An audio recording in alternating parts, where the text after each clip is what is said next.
Bro ஒரு Virat Kohli bro. இல்ல விராட் கோலி வந்து டக்குன்னு ஷாக் ஆயிட்டேன். உங்களுக்கு தோனி கொடுத்தாலும் நான் விராட் கோலியா இருக்கேன். அது உங்களோட அனுபவம். அப்புறம் துப்பிட்டே தான் இருப்பான்.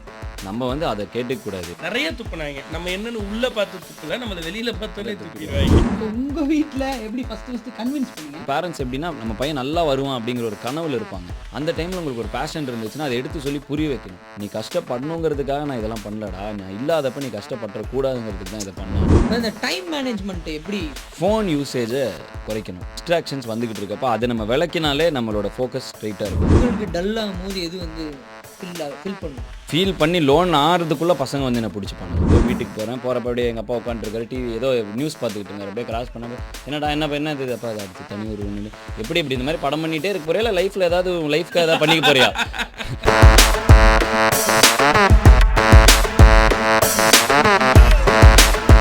ஜீரோலேருந்து ஹீரோ ஆனவங்க ஏகப்பட்ட பேர் இருப்பாங்க.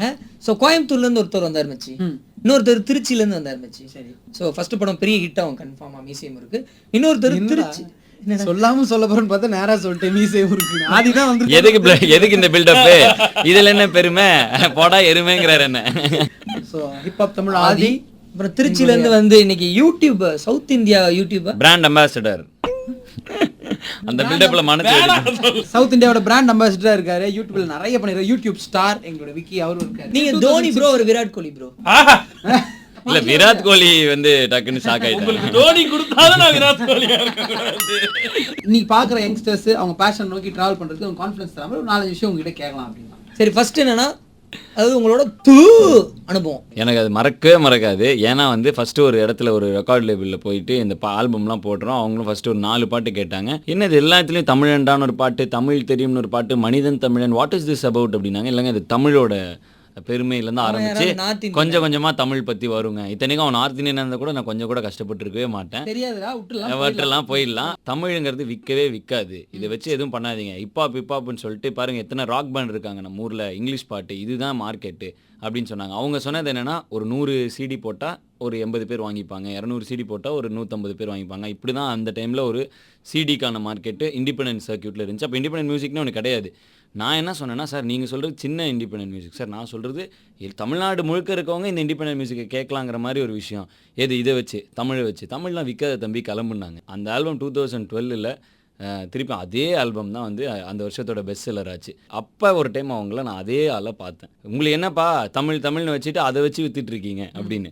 எனக்கு என்ன ஷாக்குன்னா, உனக்கு பிரச்சனை வந்து ஆல்பமே கிடையாது, உனக்கு பிரச்சனை நானா அப்பாங்கிற ஃபீல்டில் போய், ஏன்னா எனக்கு யாருன்னே தெரியாது. முதல்ல வாய்ப்பு கேட்டு போகிறோம். அப்போ அவங்க வந்து இப்படி தமிழ் விற்காதுங்கிறாங்க. ஒரு 3 வருஷம் கழிச்சு தமிழே விற்கிறேன்றாங்க. ஸோ இது வந்து அப்போ தான் நான் ஒன்று புரிஞ்சுக்கிட்டேன். துப்பிட்டே தான் இருப்பான். நம்ம வந்து அதை கேட்டுக்க கூடாது. இல்லைங்க, மற்றவங்க சொல்றதுக்காக நம்ம ரியாக்ட் பண்ணா நம்ம என்ன செய்ய வரோமோ அதை மறந்துடுவோம். 100 பேர் உங்க பாட்டை கேட்பான், அதுல ஒரு 10 பேர் பிடிக்கலாமா, அந்த 10 பேரை சரி செய்யறதுக்கு நீங்க போனீங்கன்னா இந்த 100 பேரை விட்டுருவீங்க. ஸோ ஹேட் பண்றதுக்கு டைம் எடுத்துக்கிட்டிங்கன்னா லவ் பண்ற டைம் குறைஞ்சிரும். ஸோ அதனால வந்து கீப் லவ்விங் கீப் ஸ்ப்ரெட்டிங் பாசிட்டிவிட்டிங்கிறது தான். ஸோ அந்த துப்பை எவ்வளோ துப்புனாலும் தொடச்சிக்கிட்டா மட்டுமே ஜெயிக்க முடியும். நீங்க துப்புனா தொடச்சுப்பேன், அது எப்ப நீங்க தொடச்சுப்பீங்க? நிறைய துப்புனாங்க. ஆனா துப்புன எல்லா இடத்துலயுமே வந்து நம்ம என்னன்னு உள்ள பார்த்து துப்புல, நம்மள வெளியில பார்த்தோன்னே துப்பிடுவாங்க. டிசைன் எப்படி எனக்கு ஆங்கர் ஆகணும், ஆங்கராக பெருசாக எஸ்டாப்ளிஷ் ஆகணும் அப்படின்றதுலாம் தான் ஒரு மிகப்பெரிய எய்மாக இருந்துச்சு, இப்பவும் இருந்துட்டு. ஸோ அப்படி வந்து அதுக்கு தான் ட்ரை பண்ணேன் ஃபர்ஸ்ட்டு. ஆனால் அப்போ தெரியல, அப்போ ட்ரை பண்ணியிருக்கக்கூடாது அப்படிங்கிறது. அவங்களாம் துப்பி இப்போ தெரியுது, அப்போ நம்ம பண்ணியிருக்கக்கூடாது, இப்போ தானாக வரணும், அதெல்லாம் நம்ம அதை அமைச்சிக்கணும் அப்படின்னு தோண வச்சது காரணம் அவங்க. சரி, இப்போ அவங்களெல்லாம் திருப்பி பார்க்கும்போது எந்த சேனல்லேருந்து உங்களை ரிஜெக்ட் பண்ணாலும் அதே சேனலில் உங்களை வந்து கெஸ்ட்டாக ஹெட்டாலாம் கூப்பிட்றாங்க. இப்போ சேனல் பேர் சொல்ல, அவங்களெல்லாம் பார்க்கும்போது திருப்பி பார்க்கும்போது எப்படி இருக்கும்? டே தம்பி அண்ணனுக்கு டீ ஏற்றணும் அப்படியே. அப்படிலாம் சத்தியமாக இருக்காது. நான் இப்படி யோசிச்சுக்குவேன், இன்னைக்கு இப்படி இருக்கோம் கூப்பிடுறாங்க, மறுபடியும் இன்னொரு நாள் வரும், அவன் மறுபடியும் மேலே இருப்பான், நம்ம கீழே இருப்போம், அதனால இன்னைக்கு ஒழுங்காக நடந்துக்குவோம் அவங்க. சரி, நீ உங்களுக்கு ஃபர்ஸ்ட் கிடைச்ச சின்ன பாராட்டு அதுதான் நம்மளை இவ்வளோ தூரம் கூட்டின்னு வந்திருக்கும். ஊக்குவிக்க ஆள் இருந்தால் ஊக்குவிப்பவன் கூட தேக்கு விப்பான் அப்படின்னு சொல்லிட்டு வாலி சார் சொல்லிட்டான். நான் ஏதாவது ஒன்று சொல்கிறேன், எல்லா மனசுங்கிறது சின்ன ஒரு பாராட்டுக்காக தான். பசங்க படத்தில் வந்த டைலாக். ஆமாம் ஆமாம், சின்ன பாராட்டு, நிறைய பாராட்டுகள் கிடைச்சிருக்கு. இப்போ நான் அப்பப்போ ஃபஸ்ட்டு இந்த இதில் கம்ப்யூட்டர் நாங்கள் ஒன்று 90s, அதாவது நான் அந்த 7th நினைக்கிறேன். அந்த கம்ப்யூட்டர் பின்னாடி 2 ஹோல் இருக்கும். அந்த ஆக்ஸ் கேபிள் ஒன்று, மைக் ஒன்று. அப்போல்லாம் எப்படி வரும்னா ஹெட்ஃபோனு ஒரு மைக்கு, அது ஒயர் வந்து கீழே 2ஆக பிரியும். ஓகே, இங்கே அமுத்துனா சவுண்டு வந்துருச்சு. பாட்டுனா அப்போ பண்ணது கொடூரமாக இருக்கும். பட் இருந்தாலும் நம்ம வாய்ஸ் அதுக்குள்ளே ரெக்கார்ட் பண்ணி அடியில் ஒரு பீட்லாம் ரெடி பண்ணி அதை அப்படி ப்ளே பண்ணுறப்ப இந்த டோட்டல் ப்ராசஸ் வந்து என் தம்பி உட்காந்து பார்த்துக்கிட்டே இருந்தான். இவனுக்கு என்ன பிரச்சனை, ஏன் அவனா வந்து இந்த கம்ப்யூட்டர் திறந்து ஏதோ பண்ணிட்டு இருக்கான் அப்படின்னு சொல்லி பார்த்துட்டே இருப்பான். ஒரு 10 நாள் அந்த இதெல்லாம் பண்ணக்கப்புறம் அப்படியே ஒரு பயங்கர ஹைப் ஆகிட்டான். என்ன பாட்டு அப்படின்னு சொல்லிட்டு அவன் தான் என்னோட முதல் ஃபேன். கொஞ்ச நாள் கழிச்சு சின்ன ஸ்டூடியோ செட்டப்லாம் ரெடி பண்ணுறப்ப அவனே தான் வந்து எனக்கு ரெக்கார்டிங் இன்ஜினியராக உட்காருவான். அவன் தான் அந்த லோகோ டிசைன் பண்ணான் ஹிப்ஹாப் தமிழ்னு. ஸோ அந்த அவன் இல்லைன்னா, அந்த உந்துதல் இல்லைன்னா நான் அந்த இனிஷியல் ஸ்பார்க் கட் ஆகிருக்கும். பிரதர் ரைட்டு கண்டுபிடிச்சது 2 பிரதர் தானே? ரைட் பிரதர்ஸ் அதுவும். இவங்க ரைட்டான பிரதர்ஸ். ரைட் பிரதர்ஸ், ரைட்டான பிரதர்ஸ். இன்றைய காமெடி 5. நீங்க சொல்லுங்க. எஃப்எம் லிசனர்ஸ் அதில் சின்ன பாராட்டு, நிறைய சின்ன பாராட்டு. அதில் மறக்கவே முடியாத ஒரு பாராட்டு அப்படின்னா 3 மாசமா ஒரு ஹஸ்பண்டை இழந்த ஒரு லேடி ஒருத்தவங்க. அவங்க வந்து இது வரைக்கும் சிரித்ததே இல்லை 3 மாசத்துல. இன்றைக்கி உங்கள் ஷோ கேட்டு பயங்கரமாக சிரித்தாங்கன்னு சொல்லி அவங்கள்ட்ட நான் பேசிட்டு அடுத்ததாக வந்து அதை எனக்கு சொன்னாங்க, இந்த மாதிரி சிரித்தாங்க அப்படின்னு சொல்லி. ஸோ இந்த மாதிரி எல்லாருக்குமே இருக்கும், உங்களுக்கும் கண்டிப்பாக இருக்கும்னு நினைக்கிறேன். அது எனக்கு ரொம்ப என்றைக்குமே மறக்க முடியாத ஒரு பாராட்டுனா அது. அதுலேருந்து தான் ட்ராவல் ஆரம்பிச்சது ரேடியோவில். ஸோ அதில் இது பாராட்டு. சரி, இன்னைக்கு நிறைய யங்ஸ்டர்ஸ் வந்து என்ன பண்றாங்கன்னா ஆதி மாதிரி பாடணும், இல்லை உங்களை எங்கேயா பார்த்தா கூட உங்க பாட்டை உங்க முன்னாடி எடுத்துட்டு பாடி காமிக்கிறேன்னு கூட இப்போ ரீசெண்டாக ஒரு வீடியோ. ஆமாம், வீடியோ நிறைய விஷயங்கள் பண்றாங்க. ஆதி ஃபர்ஸ்ட் யார் மாதிரி பாடினாரு? எப்போ பாரு ரஹ்மான் சார் பாட்டு கேட்டுட்டு இருப்போம். ஆனால் வந்து மியூசிக் பண்ண ஆரம்பிக்கிறப்ப முழுக்க இன்ஃப்ளூயன்ஸ் பார்த்தீங்கன்னா டிம்பாலேண்ட், ஜேசி. ஏன்னா அப்போ தான் இன்டர்நெட் கனெக்ஷன் வந்துச்சு, இந்த ப்ராட்பேண்டுக்கு முன்னாடி ஸ்டேஜ் இது. ஸோ அந்த பாட்டை நைட்டு டவுன்லோட் பண்ணி அந்த ப்ரொடக்ஷன் டுட்டோரியல்னு சொல்லி டிம்பாலேண்ட்லாம் ஒரு வீடியோ போடுவார். அதெல்லாம் வந்து டவுன்லோட் பண்ணி உட்காந்து அதை பார்த்து, ஸோ அந்த இன்ஃப்ளூயன்ஸ் நிறைய பீட் மேக்கிங்க்கு இன்ஃப்ளூயன்ஸ் வந்து டாக்டர் டே டிம்பாலேண்ட் ஹிப்ஹாப் ஸ்டைலில் பீட் மேக்கராக ஆரம்பித்தோம். What about you? நான் எப்படி பாட்டுக்கு இல்லைம்மா, உங்களுக்கு ஒருத்தர் ரோல் மாடல்? ஃபஸ்ட்டு இன்டர்நெட்டில் பார்த்த வீடியோஸ் தான் இன்ஸ்பிரேஷன். அதில் டிவிஎஃபோட வீடியோஸ் தான் நான் நிறையா ஆரம்பத்தில் இருந்து பார்த்தேன். அப்புறம் ஏஐபி, இவங்க 2 பேரையும் தான் அப்படியே இங்கே யாருமே அதை பண்ணல அப்படின்னு தோணுச்சு. அதையே பண்ண மாட்டோம், எப்பயுமே கிரியேட்டிவிட்டின்னு ஒன்று இல்லைன்றது தான் என்னோட கான்செப்ட். சினிமா ஹலோ, அப்படி இல்லைங்க, creativity is nothing but reproducing something அப்படின்றது தான். இது இன்னொரு தியரியும் நான் படிச்சிருக்கேன். ஆர்ட்டை புதுசாக உருவாக்க முடியாது, அது ஒவ்வொரு இடத்துல இருந்து இன்ஃப்ளூயன்ஸ் ஆகி வேற உருவமாக மாறிட்டு இருக்கும் அப்படிங்கிற இம்ப்ரோவைசேஷன், அப்புறம் இன்னோவேஷன், எக்ஸிகியூஷன். இப்போ நாங்கள் வந்து எனக்கு எப்பெல்லாம் வந்து சோர்வு வருதோ அப்போல்லாம் வந்து ஒரு திறமையாளன் எவ்வளவு தடைகளையும் மீறி ஜெயிப்பான் அப்படின்னு சிற்பியனை செதுக்கிறேன் வைரமுத்து சார் ஒன்று சொல்லியிருப்பார். அது எனக்கு தோணும். அது மாதிரி உங்களுக்கு டல்லாகும் போது எது வந்து ஃபில் பண்ணும்? அதான் நான் வந்து கொஞ்சம் உழுவுறப்ப என்னன்னா, நான் தனியாக அப்படியே ஃபீல் பண்ணி லோன் ஆகிறதுக்குள்ளே பசங்க வந்து என்னை பிடிச்சிப்பானுங்க. இப்போ பார்த்தீங்கன்னா, இப்போ 1 வருஷம் முன்னாடி இப்போ இந்த படத்தில் எடிட்டர், இந்த முன்னாடி கேங் 7 வருஷமாக ட்ராவல் ஆனாங்க, ஃபென்னி, இவங்கலாம். அவங்களாம் அண்ணன் லைட்டாக டல் ஆகிட்டாரானா உடனே வந்து ஜாலி பண்ணி என்ஜாய் பண்ணி வைப்பாங்க. இன்றைக்கி அந்த ஃப்ரெண்ட்ஷிப் எந்த அளவுக்குலாம் அந்த ஃப்ரெண்ட்ஷிப்புங்கிற ஒரு விஷயம் எப்படி சுற்றி வந்துக்கிட்டு இருக்குது அப்படின்னா பார்த்தீங்கன்னா, நான் செட்டில் ஏதோ ஒரு பிரச்சனையில் டல்லாக இருந்தேன்னா விக்கி ஆகட்டும், ஷாரா ஆகட்டும், உடனே வந்து அந்த இடத்துல ஒரு அதெல்லாம் ஒன்றும் இல்லை ப்ரோ, அதெல்லாம் பரவாயில்ல ப்ரோ, அப்படி ஒரு ஃபீல் கொடுத்துட்டே இருப்பாங்க. அதனால் எனக்கு என்றைக்குமே வந்து என்னுடைய ஒரு ரொம்ப ஸ்ட்ராங்காக இருக்கிற என்னுடைய கோர்ட்டு வந்து பாதி வெற்றி நம்பிக்கையில், மீதி வெற்றி நம்ம நண்பர்கள் கையில். நீங்க ஏதாவது கடன் வாங்கின கோட் நீங்க இந்த ஏபிபி எங்கேயும் இருந்தில்ல, சிவகுமார் இருந்து கடன் வாங்கினேன்னு சொல்லலாம். அவர் சொன்னதுல இதுவும் கடந்து போகும் அப்படின்னு ஒன்று சொல்லியிருக்காரு. அது வந்து எனக்கு இந்த டல்லா இருக்கிறப்ப மட்டும் இல்லைன்னா, ரொம்ப சந்தோஷமா இருக்கப்பயும் சரி, ரொம்ப டல்லா இருக்கப்பயும் சரி, எனக்கு இது தோணிக்கிட்டே இருக்கும். இதை நிறைய பேர்ட்ட சொல்லிக்கிட்டும் இருப்பேன். தோத்தாலும் ஜெயிச்சாலும் கடந்து போகும். அவ்வளோதான். இந்த டைம் மேனேஜ்மெண்ட் எப்படி மெயின்டைன் பண்ணி? நான் இப்போ என்ன மாதிரி எனக்கு அடுத்த ஜென்ரேஷன், இப்போ ஒரு 12th முடிச்சிட்டோ இல்லை இன்ஜினியரிங் காலேஜ் படிச்சுட்டு இருப்பாங்களா, அவங்களுக்கு நான் ஸ்ட்ராங்காக கண்டிப்பாக என் லைஃப்லேருந்து பார்த்தனால சொல்லுவேன், ஃபோன் யூசேஜை குறைக்கணும். வாழ்க்கையில் ஜெயிக்கிறது அப்படிங்கிறப்ப வந்து ஒரு கனவு, ஒரு வாழ்க்கை நம்ம அதை துரத்திட்டு போகிறப்ப வந்து டிஸ்ட்ராக்ஷன்ஸ் வந்துக்கிட்டு இருக்கப்போ அதை நம்ம விளக்கினாலே நம்மளோட ஃபோக்கஸ் ஸ்ட்ரைட்டாக இருக்கும். நான் இது எத்தனை பேர் உங்களுக்கு நடக்குது, எனக்கு நடக்கும். ஒரு வீடியோ கிளிக் பண்ணுவேன், அங்கேருந்து போய்கிட்டே இருக்கும், திடீர்னு பார்த்தா ஒரு 1 hour ஓடி இருக்கும்.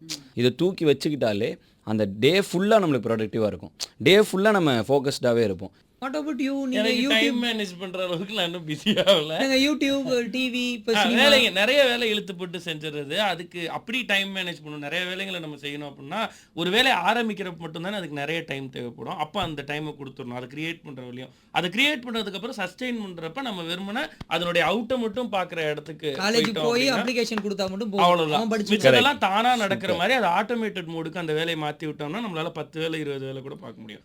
அதுக்கு தான் நம்ம டீம். ஸோ அப்படிதான் தான், நான் டீமை நம்பி தான் எல்லாமே பண்றேன். இது வந்து இந்த டீம் போட்ட பிக்சர் தான் இந்த ஒரு வருஷம் டிராவல் எல்லாமே. ஏன்னா நம்ம செய்ய வேண்டிய வேலை எல்லாத்தையும் அவங்க செஞ்சுக்கிட்டு இருக்காங்க. நான் இங்கே ஒரு சின்ன விஷயத்தை விக்கி பற்றி சொல்லிடுறேன். இப்போ புதுசாக ஒரு பிராண்டு பிளாக் ஷீப்னு ஆரம்பிச்சிருக்காரு. அந்த ஆஃபீஸ் நான் தான் திறந்து வைக்கணும் அப்படின்னு நான் சண்டை போட்டு நான் போய் திறந்து வச்சேன். அதை போய் திறந்துட்டு உள்ளே போய் பார்த்தோன்னா அவங்க ஒன்று எழுதியிருந்தார், அட்லீஸ்ட் இந்த பிளாக் ஷீப்போட பயணத்தில் ஒரு 1000 பேரை புதுசாக நாங்கள் உருவாக்குவோம், இதுதான் எங்களோட லாங் டேர்ம் கோலுங்கிற மாதிரி வச்சுருந்தாரு. அப்போயே சொல்லிட்டேன் விக்கி இது ஹிட் ஆகிடும். ஏன்னா எனக்கு வந்து ஒருத்தர் என்னுடைய காட்ஃபாதர் ஒன்று சொல்லியிருக்காரு, நீ மற்றவங்க ஒன்று சுற்றி இருக்கவங்க எல்லாரும் நீ வளர்த்துக்கிட்டே வந்தேன்னா நீ அதுக்கு மேலே வளர்ந்துக்கிட்டே போயிட்டுருப்ப அப்படின்னு. அந்த இது வந்து நான் டோட்டல் அவங்க டீம்கிட்டே பார்க்குறேன். எல்லாரும் ஒருத்தரை கை தூக்கி வளர்த்துக்கிட்டே இருக்காங்க. பாருங்க இன்றைக்கி ஒருத்தவங்க வந்து ரேடியோக்கு வந்துட்டாங்கங்கிறாரு, இன்னும் நிறைய பேர் நிறைய இடத்துக்கு போவாங்க. அதுவே ஒரு மிகப்பெரிய சேஞ்சு தான். ஸோ அந்த வகையில் விக்கிக்கு வந்து பயங்கரம், உண்மையிலே மனமார்ந்த பாராட்டு தான். இப்போ வந்து இதான் சிறுத்தை படத்துல தமன்னா நினைப்பாங்களா அப்படியே கார்த்தி ஒவ்வொருத்தருக்கு வந்து ஒரு பேஷன் ஒன்று இருக்கும், ஆனா வீட்ல ஆசைன்றது வேற ஒன்று இருக்கும். படத்துல ட்ரெய்லர் நீங்க சொல்ற மாதிரி மியூசிக்னா அது பார்ட் டைமா வச்சுக்கிடா படிக்கிறது தான்.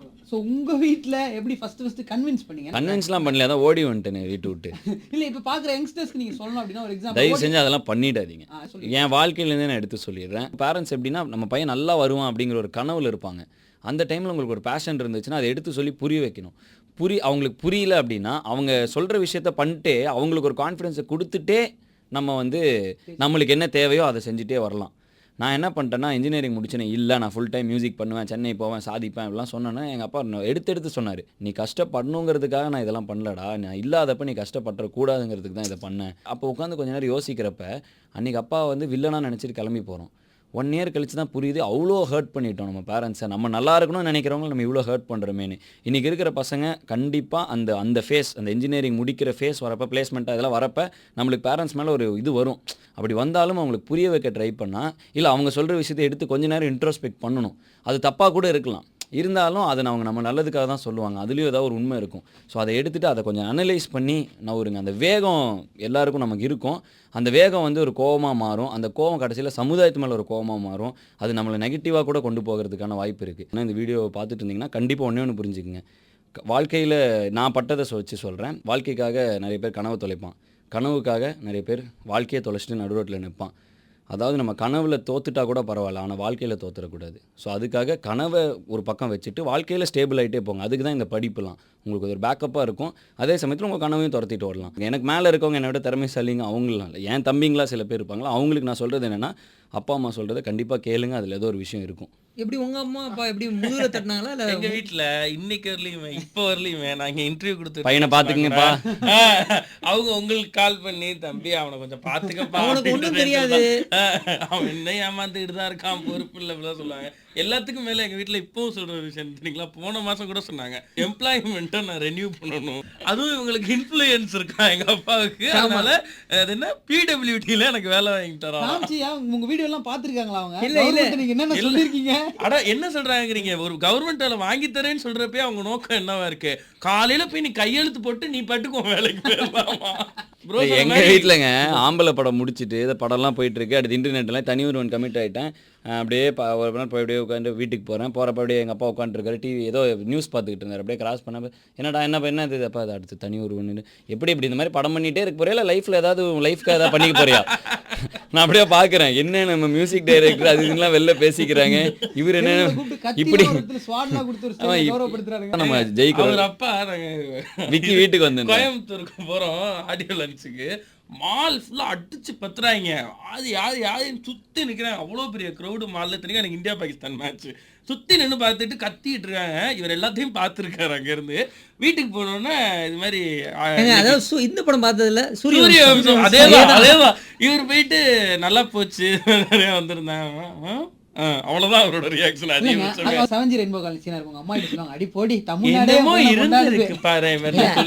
அது மட்டும் இல்லாம அன்னைக்கெல்லாம் நான் திட்டிட்டு இன்னைக்கு நீ சூப்பரான்னு சொன்னா என்ன பத்தி தப்பா நினைக்க மாட்டேன். ஆனா என்னன்னா ஒரு தடவை கூட திட்டினதே இல்லை, உனக்கு பிடிச்சதை செய்யும், கனவை துரத்துன்னு தள்ளிட்டே இருப்பாரு. Thank you so much Aadhi and Vicky. இன்னும் இது வந்து ஒரு குளுக்கோஸ் மாதிரி தான், இப்போ உங்களுக்கு கிடைச்ச ஒரு வெற்றி ஒரு குளுக்கோஸ் மாதிரி. இன்னும் நீங்கள் நிறைய ஓடணும், நிறைய யங்ஸ்டர்ஸ்க்கு நீங்கள் ஒரு கலங்கரை விளக்கம் விளங்காத என்ன ப்ரோ கலங்கரை விளக்கமா இருக்கணும். இருக்கு. லைட் ஹவுஸ் சொல்றியா? அததாங்க அப்படி சொல்லியிருக்காரு. நல்ல விஷயம் எனக்கு ரொம்ப பிடிச்சது அந்த வார்த்தையை ஆனா சொன்னது. இந்த மாதிரி இன்டர்வியூக்கு வர்றப்பதான் எனக்கு தெரியுது நம்ம அங்க இருந்து பேசுறப்ப இப்படித்தானே பேசியிருப்போம். அப்ப இவங்க எவ்வளவு தர்மசங்கடப்பட்டிருப்பாங்க. நான் இப்போ இங்கே ஒரு பதிவு பண்ணிடுறேன். இந்த நெட்டில் வந்துச்சுன்னா அது டேட்டோட போடுவோம். இங்கேருந்து கரெக்டாக இன்னொரு 1 இயர் எடுத்துப்போம். விஜய் வந்து சில்வர் ஸ்க்ரீனில் இருப்பார். Bro thank you so much bro. ஏன்னா நான் பார்த்தேன் அண்ணன் ஹீரோ அண்ணன் ஹீரோ விஜய் கண்டிப்பா சில்வர் உங்க ஸ்கிரீன்ல 2 வருவார். பேரும் இங்க நிப்பாட்டி வச்சு நான் அங்க நின்னு கேள்வி கேட்பேன். ரேடியோ மிர்ச்சி அப்பயும் ரெக்ரூட் பண்ணலனா வேற எங்கயாவது வச்சு நான் நிக்க கண்டிப்பா வச்சு எங்களை கேட்பேன். கேள்வி கேட்பேன். அது மட்டும் தெரியும். கண்டிப்பா கேட்பேன். நன்றி. இதுக்கு மேல நம்ம அன்னைக்கு பேசக்கூடாது. கலங்கரை விளக்கம் அக்ரீஸ் டப்பாவை எப்படி விட்டு வச்சீங்க அப்படிலாம் கேட்பேன். thank you bro thank you so much bro thank you நன்றி நன்றி. அண்ட் ரெட்டைவால் எக்ஸ்ட்ராடினரி. இப்போ வரைக்கும் எப்போ இங்கே வந்துட்டாலும் இன்டர்வியூ எடுக்கிறது தான் வர கூப்பிடுறீங்க. ஆனால் இன்டர்வியூ எடுக்கிறது இல்லை. பயங்கர ஹாப்பி ஆகிடுது. வந்தாலே மூட் லைட்டன் ஆகிடுது. என்ஜாய் பண்ணுறோம். ரொம்ப நன்றி. thank you so much super. வாழ்த்துக்கள். Thank you for having us here. நன்றி. வணக்கம்.